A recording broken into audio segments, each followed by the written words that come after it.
ही आमची रेकॉर्ड संबंध दिवस चालू राहते तरीसुद्धा आम्ही मौन आहोत. दादाश्री म्हणतात, आत्मार्थाशिवाय दुसऱ्या कोणत्याही अर्थाने आमची वाणी नसते, म्हणून आम्ही मौन आहोत. मौन पाळतो तो मुनी, पण बाहेरचे मौन पाळतो आणि आतमध्ये मात्र बेचैन असतो. त्याला मुनी कसं म्हणता येईल? आम्ही महामुनी आहोत, संपूर्णपणे मौन आहोत. ह्यास परमार्थ मौन असं म्हणतात.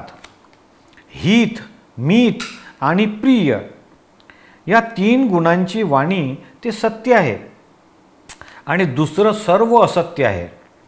व्यवहारातील वाणीला हा नियम लागू पडतो.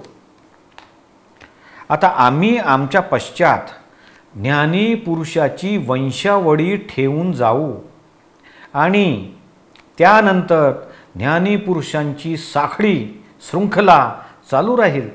म्हणून सजीवन मूर्तीला शोधून काढ, त्याच्याशिवाय गत्यंतर नाही.